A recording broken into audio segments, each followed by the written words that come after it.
Last week, we showed you a debate in the European Parliament. They were talking about Manipur, exposing their limited understanding and obvious biases. They lectured India on human rights.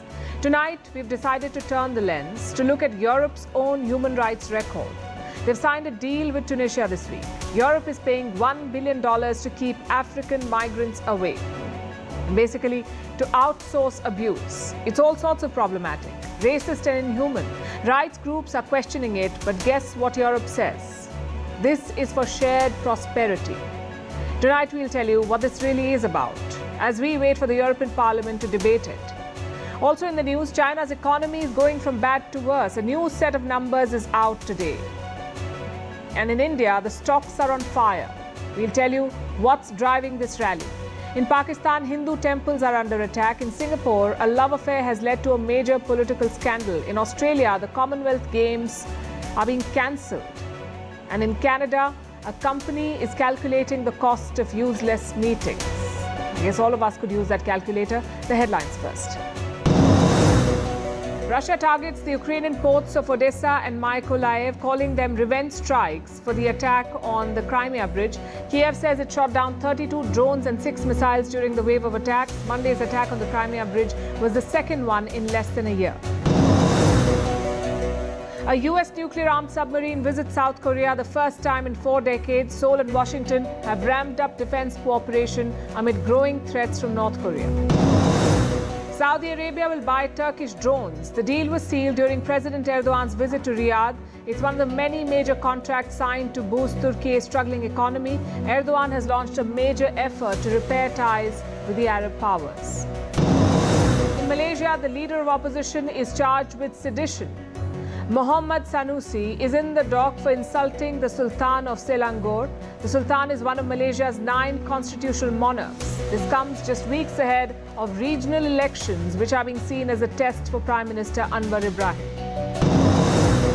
And here's a record that Novak Djokovic could do without. He's fined $8,000 for smashing his racket during the Wimbledon final. Djokovic lost this match to Carlos Alcaraz. This is the highest individual fine ever handed out in Wimbledon's history.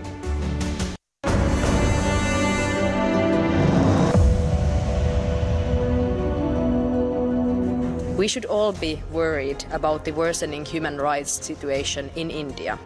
Those who are not Hindu and particularly Christians are facing growing intolerance. We as a Christian community can respect other faiths and identities. We must ask our partners to do the same. And it is our duty to make sure that they stop, also in Manipur. The European Union is back in the news. Last week, they were lecturing India on human rights. They were debating the situation in Manipur. And look what they're doing now, hiring a bouncer. You heard that right. The European Union has hired a bouncer, the kind you see at clubs or bars. Just one difference, though. This bouncer is not a human being. It's an entire country. This one, Tunisia. It's a country in northern Africa. It's a jumping point for migrants traveling to Europe. This map should help you understand. If you take a boat from Tunisia to Italy, it's 600 kilometers. So migrants from Africa often gather in Tunisia, and from here, they cross over to Italy. But Europe wants to stop this migration. So what are they doing? On Sunday, 3 European leaders flew down to Tunisia. EU Chief Ursula von der Leyen, Italy's Prime Minister Giorgia Meloni, and the Dutch Prime Minister Mark Rutte. They held talks with the Tunisian president and signed a deal. Now, the EU is calling it a comprehensive strategic partnership, but let's call it what it is, a bouncer for hire. Tunisia has agreed to strengthen its borders, to basically stop migrants from leaving for Europe. And what do they get in return? Money, a lot of it. EU leaders have promised more than $1 billion in aid. The specifics are not out, but you get the idea of this transaction. Europe pays Tunisia to keep migrants out. They don't want to get their hands dirty. Mighty Europe cannot round up and deport helpless people. That would be a human rights violation. So instead, they're outsourcing the job. They're asking Tunisia to do it. On paper, Brussels has refuted this charge. The EU president says it's all about tackling smuggling. We need to crack down on criminal networks of smugglers and traffickers. They are exploiting human despair and we have to break their reckless business model.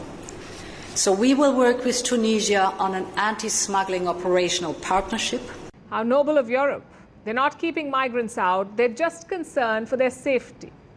Let's not kid ourselves here. The problem is not smuggling or trafficking. The problem here is race. Europe had no issues welcoming refugees from Ukraine. Around 8 million of them are registered in the EU. 8 million in just 500 days.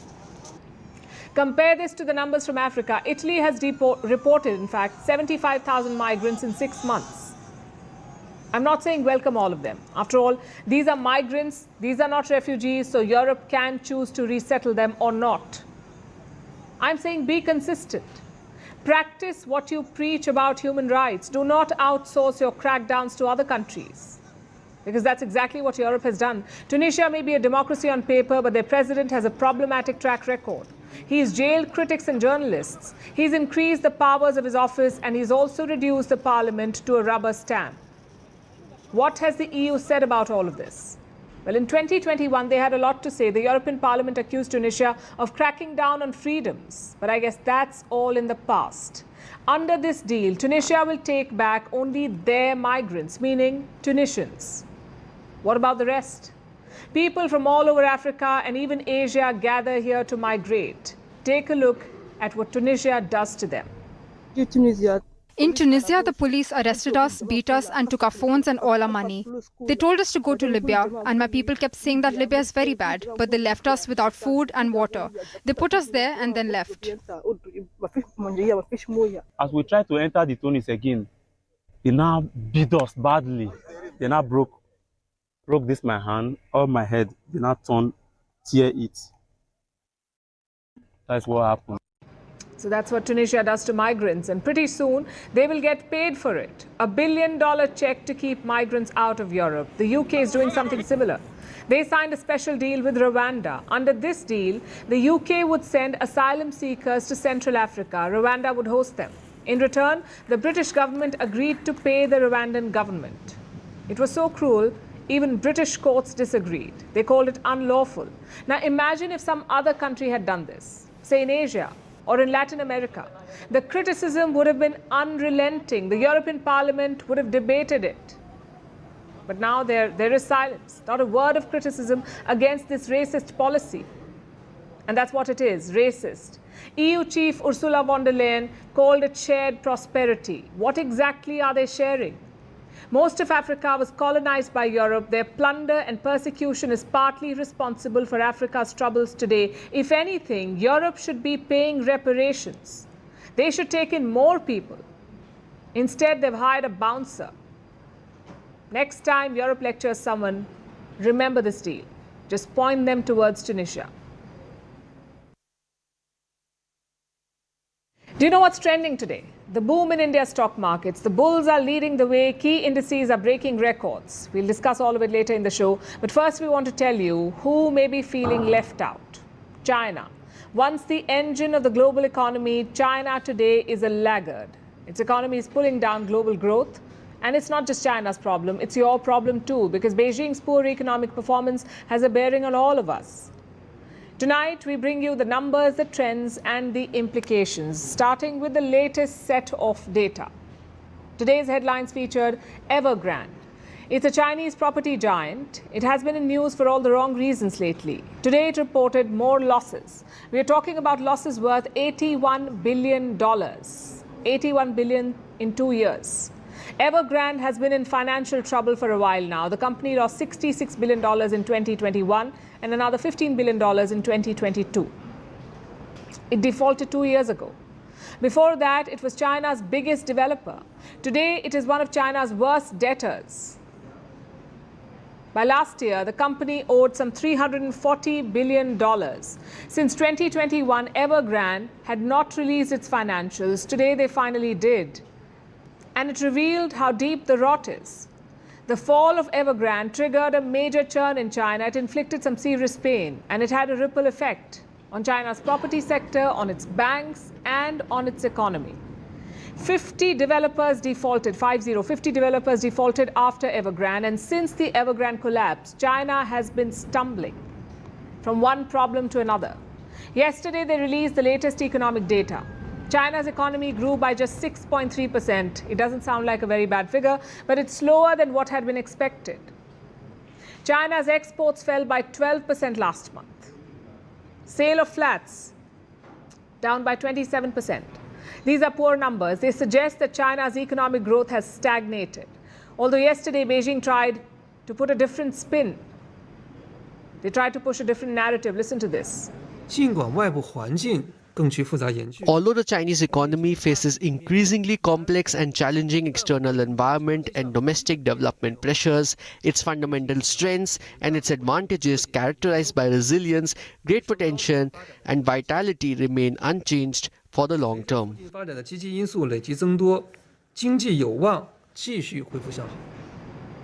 There are challenges, but the economy will recover.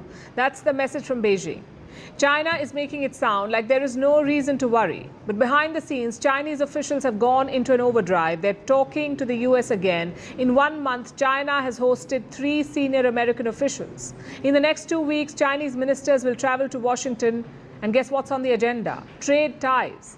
Plus, China's premier is making fresh overtures. Recently, Li Qiang addressed business leaders. His message to them was simple: China is open for business. For the whole year, we are expected to achieve the target of about 5% economic growth set at the beginning of this year. Recently, some international organizations and institutions have also raised their forecasts for China's economic growth this year, showing their confidence in China's development prospects. This was last month.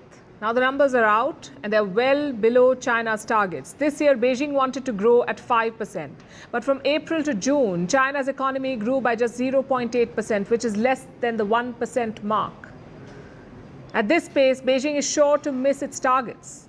And it seems to be asking for help. This week, there is another important meeting. China has invited some of the world's biggest investors. And who will meet them? China's financial regulators. The goal is to seek investments. And who is going to attend the meeting? Well, mostly fund managers from large private equity firms, also some representatives from sovereign wealth funds. There is no official guest list, so it remains to be seen who will finally turn up. But here's the bigger question. Can investor summits solve China's problems? Experts don't think so, because China's economic problems are more fundamental in nature. The debt levels are way too high, more than 250% of the GDP. That's higher than even the US.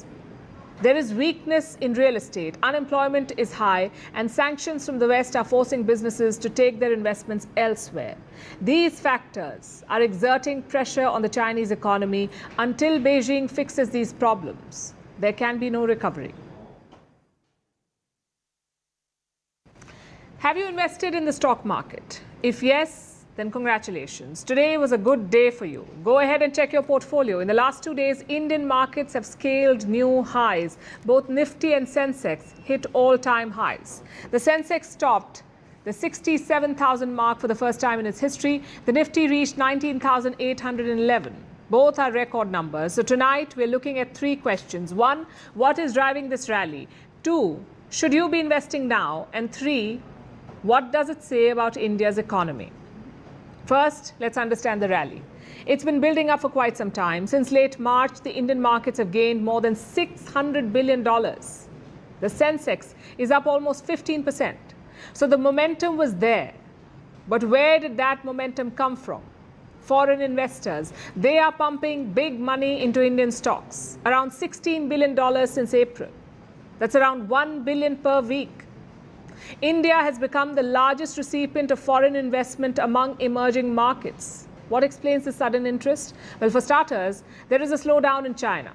After the pandemic, investors were selling in India and buying in China, but now it's the opposite. They're selling in China and buying in India, hence the rally. Another reason is the earnings reports.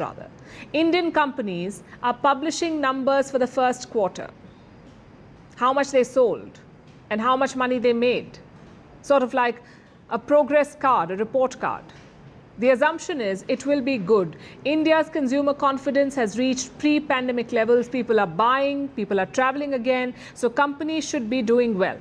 These two factors are pulling up the Indian markets. It also helps that the global stocks are in the green. Overall, world markets are at a 15-month high.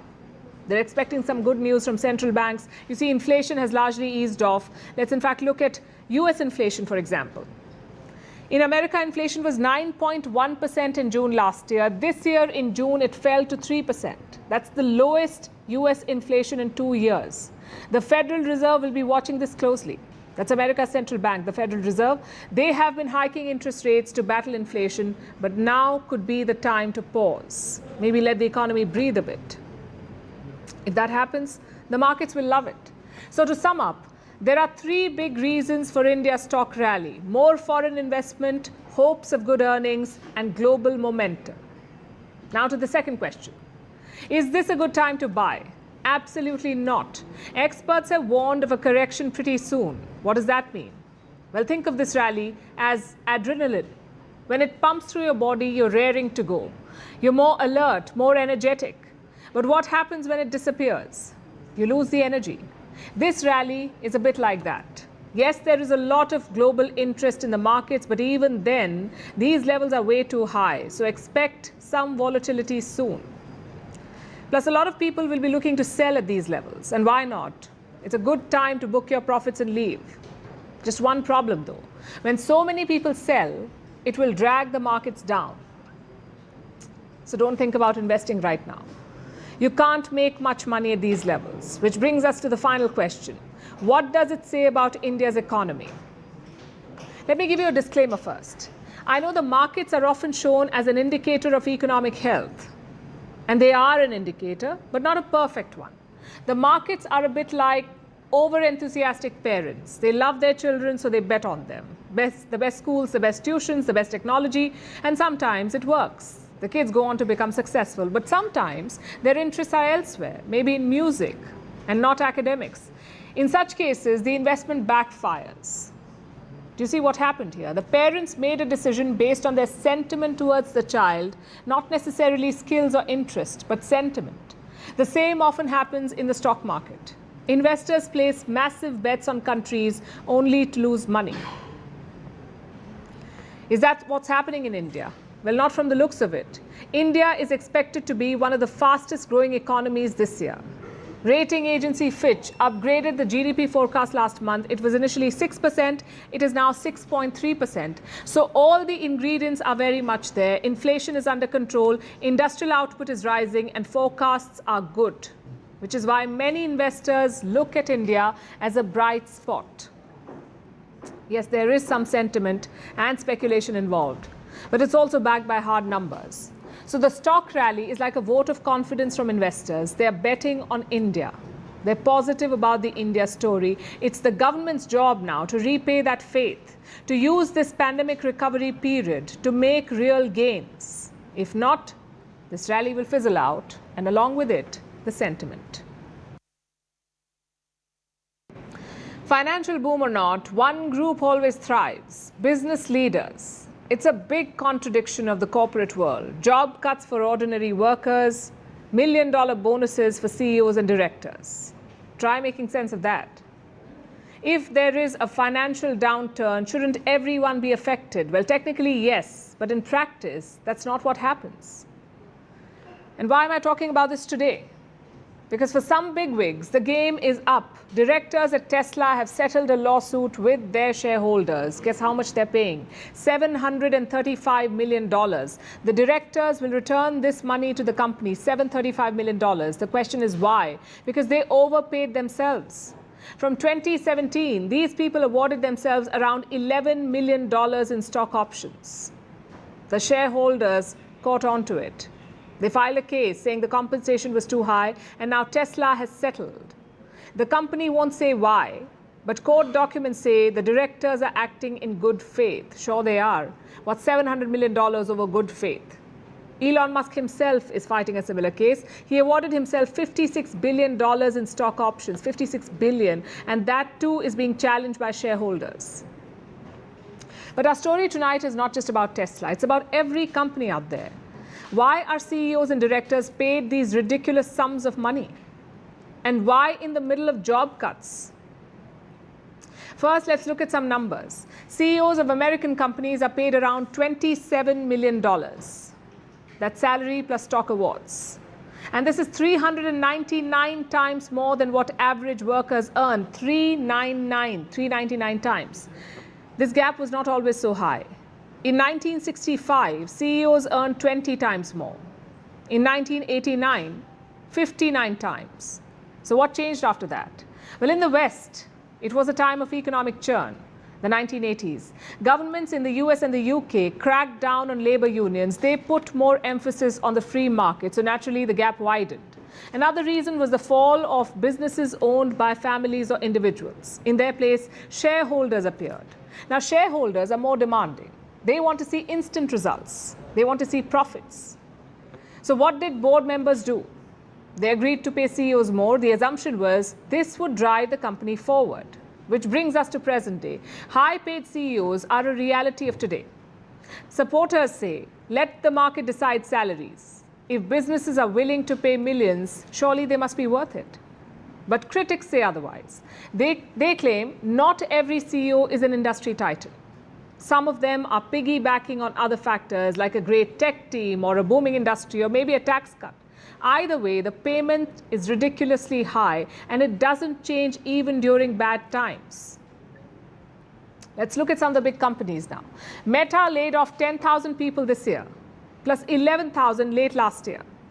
But the same company gave six-figure bonuses to senior executives, not salary, bonuses. Netflix laid off around 4% of their workforce last year.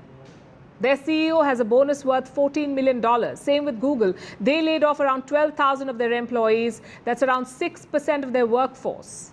But guess how much CEO Sundar Pichai took home? $226 million last year. How do companies justify this contradiction? The argument is the CEOs are highly skilled, that their intellect is key to the company's growth. But if you're firing thousands of people, clearly the company is not growing, yet no accountability. Just think back to the 2008 financial crisis. American banks were headed by the best of the best. And what did they achieve?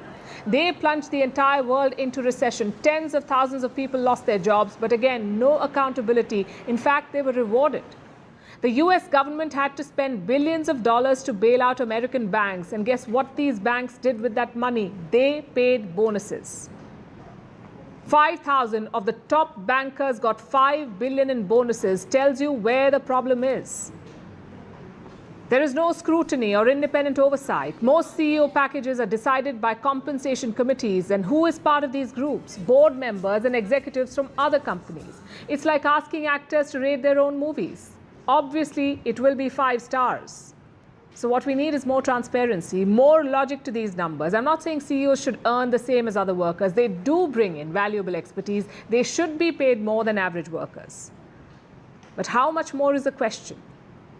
Surely 400 times is too much. Vantage continues after a short break. Arrived for the meeting, the people who were there to welcome him, of course there was the BJP National President JP Nadda, there was also the Chief Minister of Eknath Shinde. Help us understand the choice of ministers who were there to welcome the Prime Minister and what's on the agenda in the next 1 hour. Well, the Prime Minister knows that there were a million cameras which were focused on him at this point in time, and that's one of the reasons those visuals that were coming to the fore were very important. You saw him getting out of his car and then, take the greetings from JP Nadda, the party's national president as well, and then he went on to meet Jitendra Manji. Now, Jitendra Manji is a crucial factor as far as the party's fortune in Bihar is concerned. He has been in and out of the NDA fold as well. He just walked out of the alliance of the Maha Vikas Yukti, which is in Bihar, the Mahagathbandhan in Bihar, just before the first meeting of the opposition parties as well. So that is something which is very important. He also had a bit of a conversation with Eknath Shinde, and Eknath Shinde could be seen, standing in front of him.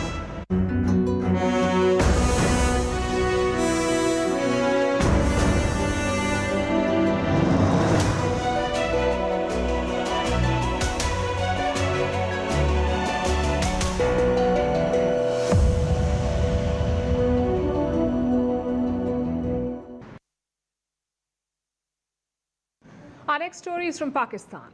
I will begin with 2 separate incidents. One is this. a temple being demolished in the city of Karachi. But this isn't just any other temple. It's a 150-year-old Mari Mata temple, so historically and culturally significant. But when has that even mattered in Pakistan? Anyway, the demolition happened last week, that too in the middle of the night. It happened almost like a covert operation. Residents say there was no electricity in the area. The bulldozers came in the middle of the night. Even a police vehicle was giving them cover. They razed the entire structure. Only the outer walls and main gate were left intact. And just like that, a 150-year-old temple was reduced to dust. And that's just one incident. The second one was in the Sindh province. Again, a temple attack. This one was located in the Kashmir area of Sindh. But this time it was not raised by authorities. This time the temple was attacked by rocket launchers. Imagine that. A place of worship being hit by rocket launchers. And this was a small temple built by the Hindu community in the area. Some 8 to 9 gunmen were involved in the attack. They fired rocket launchers at the temple, but these failed to explode. So thankfully no one was harmed. They continued until the police reached the spot.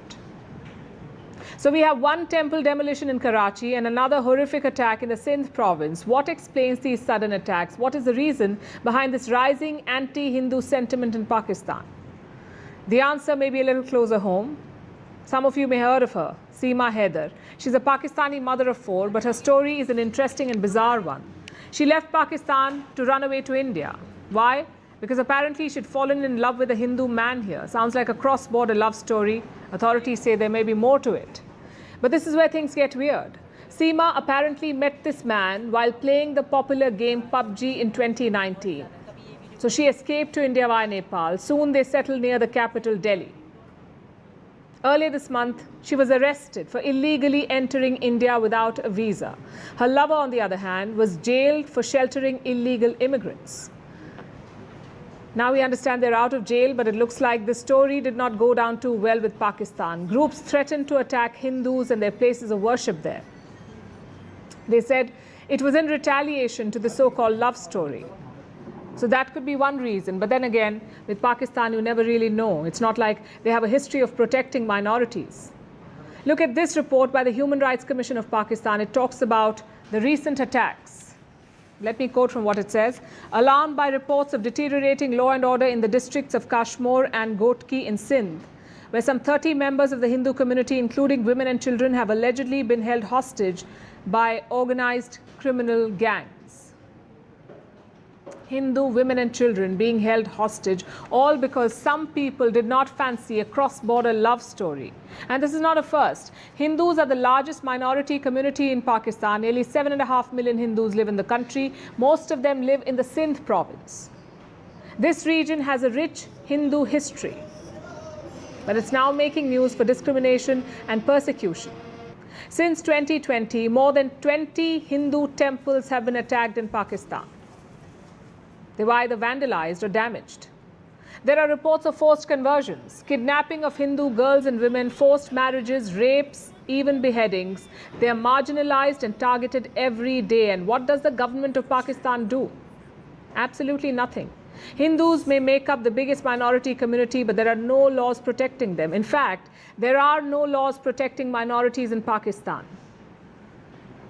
When Pakistan was formed in the year 1947, its founder, Muhammad Ali Jinnah, gave a speech. It was a speech on religious freedom. He said that anyone is allowed to worship anywhere in the country, temples, mosques, or any other place of worship. 75 years later, temples are being attacked by rocket launchers in the same Pakistan. Now let's talk about the Commonwealth. An irrelevant institution for the modern era. It was established with a goal to unite former British colonies. The British wanted a way to exert their influence on them. The answer was the Commonwealth. But this grouping is facing serious challenges. The latest one is this. A sudden announcement from Australia, from the Australian state of Victoria. In 2026, Victoria was supposed to host the Commonwealth Games. But now they've changed their mind. Victoria has called off the Games. Why? Because they are too costly. Victoria says the projected cost of the event has tripled and they simply cannot afford it. So they called it off. Look, I've made a lot of difficult calls, a lot of very difficult decisions in this job. This is not one of them. Frankly, $6 to $7 billion for a 12-day sporting event, we are not doing that. That does not represent value for money. That is all cost and no benefit. He makes a lot of sense. Let's look at the budget. When Victoria started the preparations, they set aside $1.8 billion for the event. This was the initial estimate, $1.8 billion. Victoria won the bid to host the Games last year, in 2022. But within a year, the budget had to be revised because the costs began to mount. And the final budget is projected to cross some $4 billion, which is more than twice the original estimate. Local officials say the event might end up costing even more. They're quoting figures as high as $6 billion. So Victoria had to make a choice. Either divert funds from government schemes to go ahead with the Games or just call it off. Call off the entire event. They chose option 2. They cancelled the whole thing. So now there is no host for the 2026 Games, and this has triggered a big debate. Australian officials are divided. I have a quote from Craig Phillips. He is the chief of the Commonwealth Games in Australia. This is an association. They promote Commonwealth sports in the country. Phillips says the claims over cost are quote-unquote exaggerated. In fact, let me quote from what he said. The Victorian government willfully ignored recommendations to move events to purpose-built stadia in Melbourne and in fact remained wedded to proceeding with expensive temporary venues in regional Victoria. So there is now an internal tussle. Where does this leave the organisers? In a fix. They don't have a venue for the 2026 Games. They have two options as of now: find a new host or convince Victoria to change its mind. They can try that by helping with the finances. Also, other Australian states can help by sharing some responsibilities. They can, but they don't seem interested. New South Wales has refused, again due to budgetary pressures. Queensland, Tasmania, South Australia and Western Australia have all ruled out participation. Only one Australian state seems interested, that's Perth. Its Lord Mayor has shown interest in replacing Victoria as the host. So we'll have to see how this plays out. But this is an interesting shift. Earlier, hosting these games was considered a matter of pride. It was a privilege. There used to be fierce bidding to win the rights to play host. But that's not the case anymore. Today, these hosting rights are considered a liability in a lot of cases because the bill is way too high. Take the case of the 2026 Games. There was only one bid for hosting rights, and that one bid came from Victoria and Australia. No other Commonwealth country applied. In the last few years, the event has struggled to maintain its relevance. Out of the last 5 editions, 4 were held either in Australia or Britain. That alone should tell you about the decline in interest. Our viewers in India would remember the 2010 Games. India was the host. And there was a lot of controversy, serious charges of corruption. And this has been the story elsewhere too. So many leaders feel it's better to stay away than play a host and get embroiled in the mess that follows. And this, by the way, is happening with the Olympic Games too. According to a study, hosting the Summer Games, the Summer Olympic Games, costs well above $5 billion, and the Winter Games at least $3.1 billion. These estimates are from a few years ago, so the costs would have only gone up. And then there are the overruns. Going by one estimate from MIT, the average Olympics goes over budget by 156%. 156%. Another concern is the maintenance of the infrastructure. What do you do with all these stadia and facilities after the Games? In many host cities, such venues lie neglected. Let me show you some pictures. This is the aquatic stadium from the 2016 Rio Olympics. It doesn't have any water. Now look at this, a stadium from the 2004 Athens Games. It is crumbling. Officials around the world see this. Leaders see it too, which is why interest in such sporting events is declining. To remain relevant, they will have to reinvent themselves and rein in the costs. Now let's turn our focus to Afghanistan, where the Taliban look like they're actually up to something good. Last year, they banned the cultivation of poppy. That's the crop used to make the drug heroin. It was a major source of income for Afghan farmers, also a major source of funding for the Taliban. But they banned it. Now, on the face of it, the move seems like a rare positive by the Taliban, but the West is not happy with it. They're now raising an alarm over the shortage of the drug.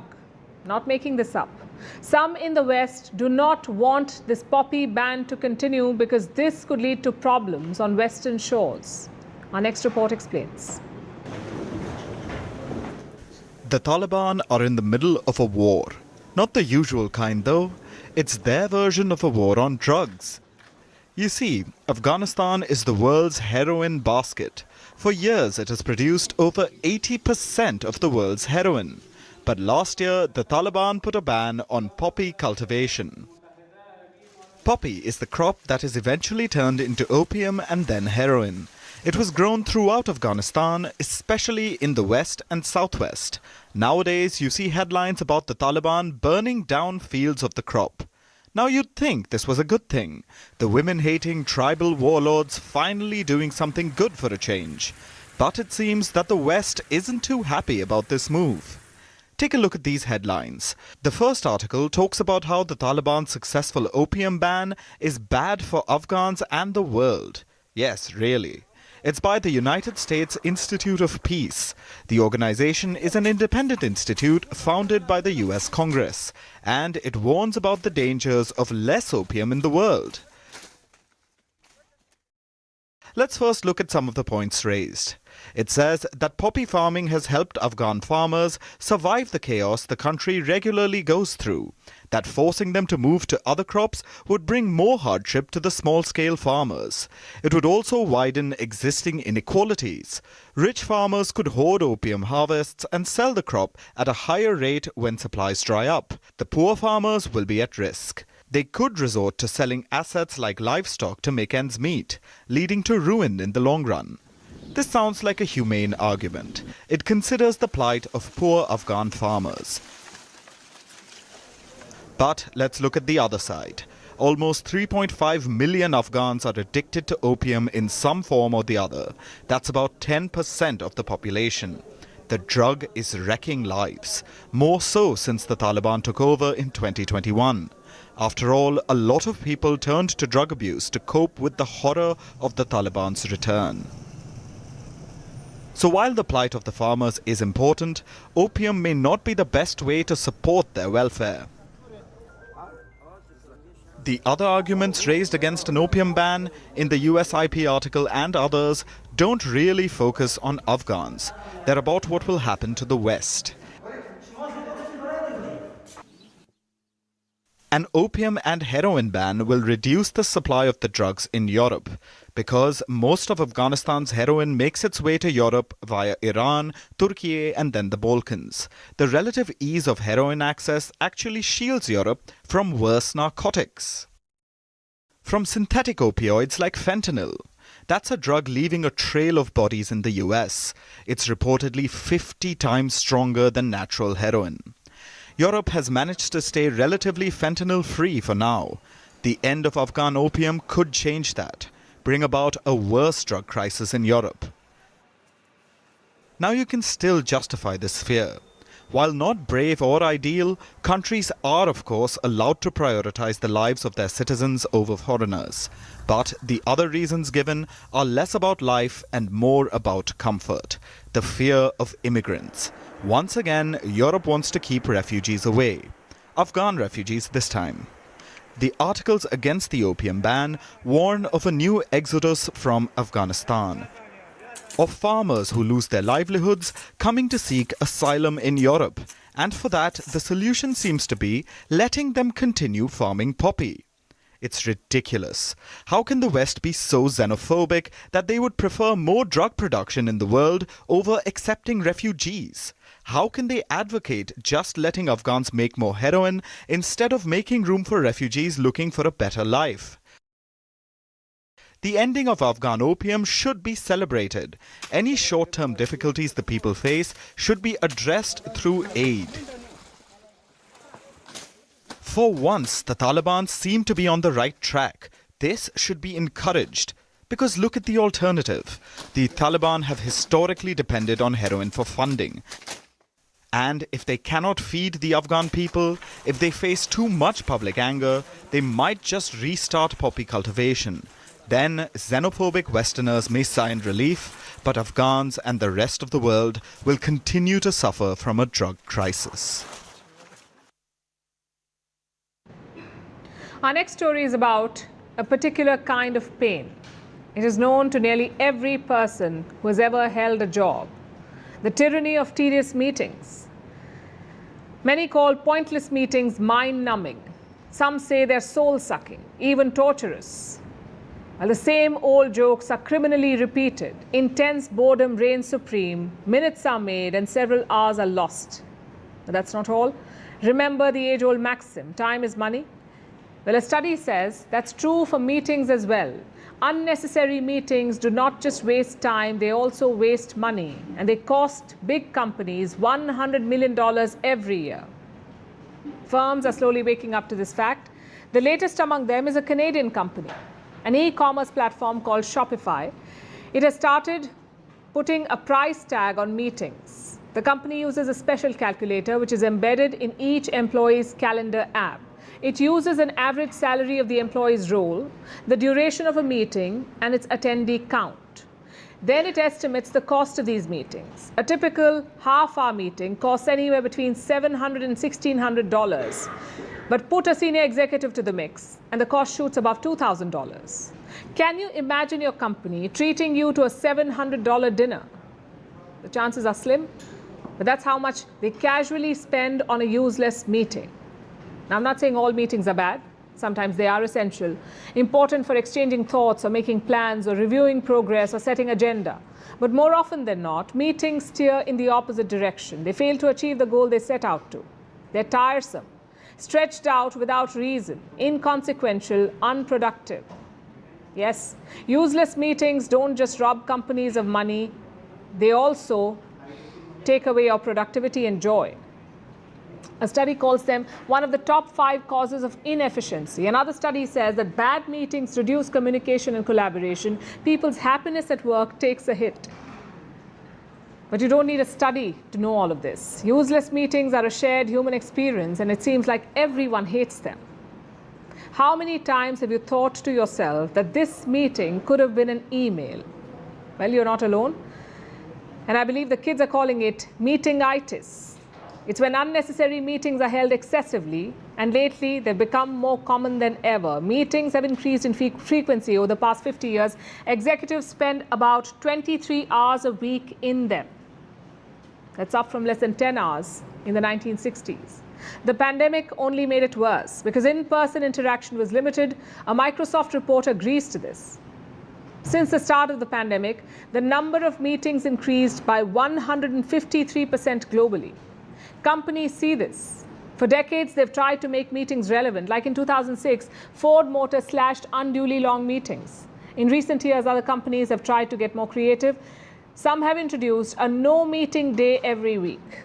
Microsoft has a no-meeting Friday. 73% of their employees say it is good for them. 77% say it helps them focus. Canva, the software company, introduced a similar rule, a no-meeting Wednesday. And experts say this helps too. It improves communication, engagement, and satisfaction because all meetings are not problematic. Sometimes meetings can elevate voices. They can give someone a seat at the table. It's the so-called bad meetings that cause the problem. When they don't have a real purpose, when they run too long, or when they have too many attendees. Studies say workers usually don't need to be in 1/3 of the meetings they attend. So why are they there? For many, entire careers are made up of planning, holding, and attending such meetings. Yet no one dares to question them, perhaps because it's a workplace norm. Some are afraid of offending a senior. Some suffer from FOMO, that's the fear of missing out. But this culture needs to shift. What is the point of unnecessary meetings? Only to scratch some kind of managerial itch or to seek respite from desk-bound loneliness? Maybe it's time to end this meeting madness. In Singapore, a love affair has turned into a national scandal. This is in their parliament. Before we tell you about it, some context. Singapore is known for its extremely clean politics. So much so that at one time parliamentarians would dress only in white clothes to show people that they were quote-unquote whiter than white. But now some dirt has just tarnished this squeaky clean image. An affair has led to the resignation of 2 parliamentarians. Again, when we think of reasons for politicians resigning, an affair would not be too high on the list. But in this case, it's been called the biggest political challenge for the ruling party in 40 years. And it has caused quite a quake in the tranquil world of Singaporean politics. Here's a report. There's a political scandal rocking Singapore. The island nation just saw 2 parliamentarians resign. One of them is this man, Tan Chuan Jin. Until yesterday, he was Singapore's Speaker of Parliament. The other person to resign was Cheng Li Hui. She had been a member of Parliament since 2015. The reason for their resignation was that they were having an affair. The Parliament Speaker is married with 2 children. In his resignation letter, he wrote, "For me personally, this recent episode has added to the hurt I have caused my family. I have let them down. We have spoken about my personal conduct before. There are areas where I have fallen short. I need to take responsibility for them and help heal my family." The letter was addressed to Singapore's Prime Minister, Lee Hsien Loong. Notice how he wrote that he had spoken about his personal conduct before.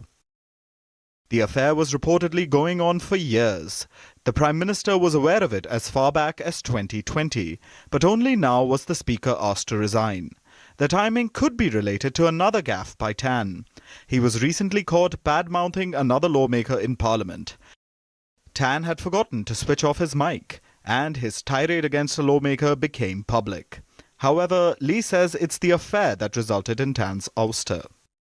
Besides Mr. Tan's recent hot mic incident, the unparliamentary language which was used, there's also the relationship of the inappropriate relationship between him and his fellow PAP MP, Ms. Cheng Li Hui. This is, in comparison, I think the more serious matter, because he was a speaker and she is an MP, and there should not have been a relationship. In Singapore, affairs regularly lead to disqualification. It happened in 2012 as well. The then Speaker of the House, Michael Palmer, also resigned over an affair. At the time, the Prime Minister said it was the proper thing to do. The then Deputy Prime Minister, Teo Chee Han, said, "MPs have a duty to the public which they can only perform if they do not mix up their personal and official relationships." There have been other affairs that led to resignations as well. In 2016, an MP from the ruling party, David Ong, resigned over a personal indiscretion. Anytime such indiscretions become public, the MPs are shown the door. So once again, the Speaker of Parliament was asked to step down over an affair. The Speaker. It's one of the highest-ranking roles in Singapore's government. The Speaker is third in line for the presidency in the country. It's not just anyone who can become Speaker. They are directly appointed by the Prime Minister. This means Tan was seen as competent. So how does an affair lead to his removal? In most of the world, affairs aren't the worst offence committed by politicians, not by a long shot. Think Boris Johnson, Bill Clinton, John F. Kennedy, Jacques Chirac, Nicolas Sarkozy and François Hollande. The list goes on. In fact, it's more common to see struggles to remove politicians implicated in insurrections. So why do Singapore's politicians adhere to such a strict moral code? In part, it's due to the country's history with corruption. Singapore was a British colony till 1965. Before that, it was occupied by Japanese forces during World War II. Both colonizers left a legacy of corruption in governance, and when the country became independent, the government led by Lee Kuan Yew was determined to uproot corruption. And he succeeded. Singapore has regularly been considered as the sole Asian nation free of corruption. This reputation has allowed his party to dominate Singapore's politics. The People's Action Party has governed the island nation continuously since even before the country became independent. Party members were known to wear white shirts and trousers to showcase their clean image. They were supposed to be whiter than white, holier than thou. It's a legacy the party cherishes. It's also a political ploy, banking on their clean image to win elections. So that's why anytime something like an affair becomes public, the offenders are ousted, irrespective of their qualifications. But that's the thing. Even if people are morally grey, is it the party's place to intervene? Moral dubiousness at home doesn't mean they are bad at governance. It's a personal matter. Should Singapore's elected officials be wasting their time with family therapy sessions? Or leave it to the families to sort out their problems and let the government stay just focused on governance? And now it's time for Vantage Shots, images that tell the story. China has been hit by Typhoon Talim. Heavy rain created a waterfall on a busy road. Meanwhile, wildfires are burning in parts of California and the United States. We'll show you a time-lapse video of its progression. And Indian cricketer Mahendra Singh Dhoni is famous for his decision-making prowess on the field. But do you know he's also a huge bike and car enthusiast? Former Indian cricketer Venkatesh Prasad shared a video of Dhoni's impressive automobile collection. And finally, we're taking you back in history. On this day, in 1947, the Indian Independence Act was cleared by the British monarchy. This act divided the subcontinent. It created two new independent nations, India and Pakistan. It also declared India as a sovereign and independent state. We're leaving you with that. Thanks for watching. We'll see you tomorrow.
Any comments on this? Unless and until someone is mad about this, you can't. I'll take a video. Isn't it? Huh? She was not making it for me. Doesn't it look weird? All this, पता नहीं ये bike showroom हो सकता है ये. जब ये बन रहा था ना तो हम लोग बहुत बड़ा था. Yeah, it's full. It's full. ये बन रहा था हमारा.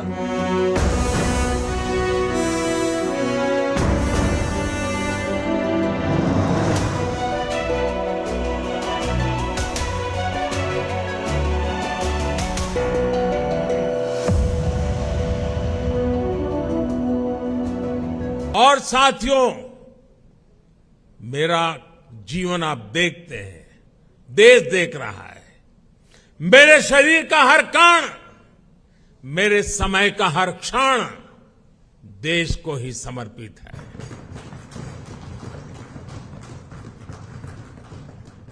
आपका ये विश्वास, आपके ये आशीर्वाद, ये मेरी ऊर्जा है.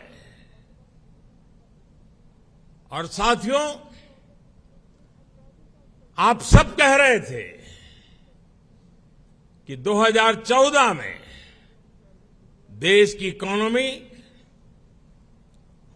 10वें नंबर पर थी, आज 5वें नंबर पहुंची है. और मैं आपको विश्वास दिलाता हूं, एनडीए के तीसरे टर्म में इस देश की इकोनॉमी दुनिया में तीसरे नंबर पर होके रहेगी. हर सपने संकल्प है और हर संकल्प सिद्धि के लिए हम जी जान से जुटे हुए लोग हैं, समर्पित भाव से जुटे हुए लोग हैं. और आज जिस उमंग और उत्साह से आपको एक एक की बात जो मैंने सुनी, मेरे लिए भी बड़े प्रेरक थी, उत्साहवर्धक थी. आपका विश्वास, विजय का विश्वास, जन सामान्य की सोच को बखूबी व्यक्त करने का आपका तरीका वाकई प्रभावित करने वाला था.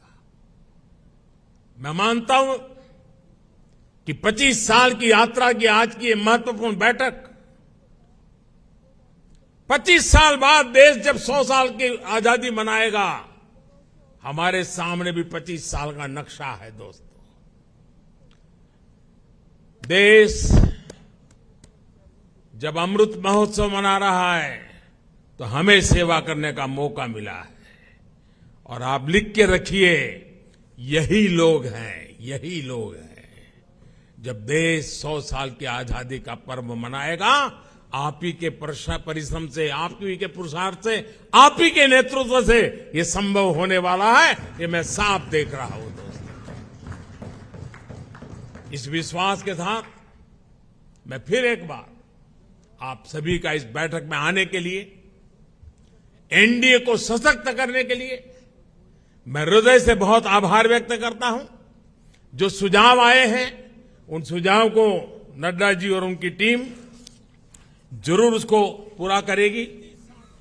साथियों, पिछले 9 साल में मेरी व्यस्तता के कारण शायद कभी आप में से किसी ने संपर्क करने का प्रयास किया हो और मैं न कर पाया हूं। हो सकता है इस 9 साल में मेरे प्रवास के दरमियान शायद एसपीजी सिक्योरिटी का कारण आपको उचित स्थान न मिला हो सकता है किसी इनविटेशन कार्ड में आपका नाम रह गया हो। 9 साल में ऐसा बहुत कुछ हो सकता है, लेकिन आपने कभी भी शिकायत नहीं की, आपने कभी भी मन में बुरा नहीं माना। गलतियां हुई होगी, कभी कभी तो मेरे ध्यान में भी आई है कि कार्यक्रम के बाद पता चलता, अरे वो तो वहां खड़े थे, उनको तो यहां होना चाहिए था। लेकिन उसके बावजूद भी